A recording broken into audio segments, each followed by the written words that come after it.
நான் வாங்கிய இந்த பத்மஸ்ரீ விருதை சமையல் கலைஞர்களுக்கும் மாணவர்களுக்கும் சமர்ப்பிக்கிறேன்.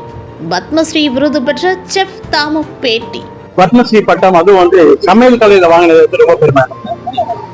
நம்மள சமையல் கலையில 2017 அங்கீகாரம் கொடுத்தாங்க. அடுத்து சவுத் இந்தியால ஃபர்ஸ்ட் சவுத் இந்தியன் தமிழ்னா இந்த அவார்டு வாங்கி இந்த விருது கேட்டரிங் காலேஜ் ஸ்டூடெண்ட்ஸுக்கும் பபிள் ஷெஃப்ஸுக்கும் நான் டெடிகேட் பண்றேன்.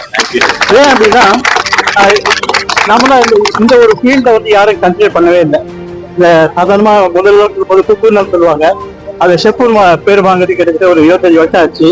இப்போ ஒரு பத்மஸ்ரீ ஷெஃப் பத்மஸ்ரீன்னு சொல்லும்போது பெருமையா இருக்கு. இந்த மாதிரி சின்ன பசங்க, அதாவது பட்டிங் ஷெஃப் சரி, கேட்டரிங் காலேஜ் ஸ்டூடெண்ட் சரி, கண்டிப்பா இந்த மாதிரி அவார்டு வாங்க முடியும். Only thing is hard work ரொம்ப இம்பார்ட்டன்ட். ஹார்ட் ஒர்க் மட்டும் இல்லாம சர்வீஸ்